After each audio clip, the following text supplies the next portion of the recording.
And they're that sort of people. We would call them perhaps beatniks. But you see, the city doesn't like it because they aren't owning the right sort of cars, and therefore the local car salesman isn't doing business through them. They don't have lawns, and so nobody can sell them lawnmowers. They hardly use dishwashers, appliances of that kind. They don't need them. And also they wear blue jeans and things like that, and so the local dress shops feel a bit put out having these people around. And they live very simply. Well, you mustn't do that. You've got to live in a complicated way. You've got to have the kind of car, you know, that identifies you as a person of substance and status and all that. So there's a great problem here in our society. Now, why is there this problem? There's always a very inconsiderable minority of these non-joiners or people who check out of the game. But you will find that insecure societies are the most intolerant of those who are non-joiners. They are so unsure of the validity of their game rules that they say everyone must play. Now that's a double bind. You can't say to a person, you must play, because what you're saying is, you are required to do something which will be acceptable only if you do it voluntarily. You see? So everyone must play is the rule in the United States. And it's the rule in almost all Republican governments. I mean Republican in the sense of democratic. Because they're very uneasy. Because everybody is responsible.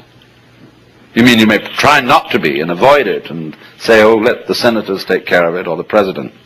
But theoretically, everyone's responsible. Now that's terrifying. See, it's all right when you know what's right. There is an aristocracy, there is the clergy, and they know what should be done, and they're used to ruling, you see. But now it's in your hands. You say, well, what are we going to do? Well, I think this way, and you think that way, and he thinks the other way. And so we're all unsettled. And therefore we become more and more conformist. Individualism, rugged individualism, always leads to conformism, because people get scared. And so they herd together, and compounded with industrial society, mass production, etc. They all wear the same clothes, and they're sensible clothes that don't show the dirt too much. And we get duller and drabber, and with the exception of the Californian Revolution.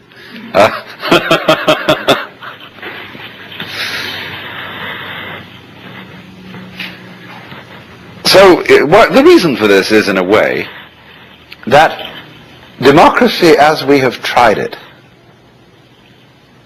started out on the wrong foot. You see, in the scriptures, the Christian scriptures, it says everybody is equal in the sight of God. Now that's a mystical utterance.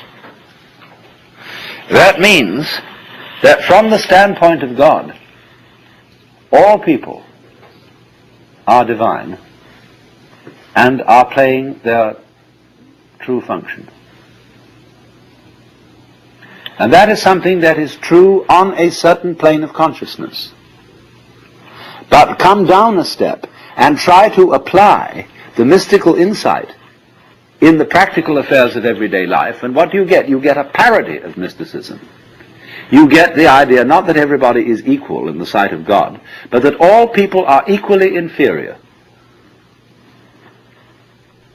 And that's why all bureaucracies are rude, why the police are rude, and why you're made to wait in lines and are obstreperous income tax individuals and all that sort of person. Because everybody's a crook. Everybody's equally inferior. See, that becomes the parody of democracy. And that kind of society, watch out for it. It turns in a quick click into fascism because of its terror of the outsider. Now, a free and easy society loves outsiders.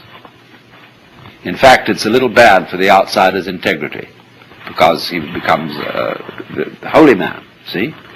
And people make salams and give him food and all that. They really take care of the outsider, because they know that man is doing for us what we haven't got the guts to do.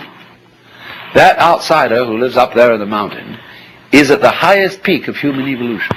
His consciousness is one with the divine. And great, just there is someone like that around. It makes you feel a little better. He is realized. He knows what it's all about. And so we need a number of those people. Even though they don't join our game, they tell us, you see, what you're doing is only a game. It's okay, I'm not going to condemn you, but it is only a game, and we up on that mountaintop are watching you. We love you. We have compassion for you. And but excuse, please, we aren't going to join.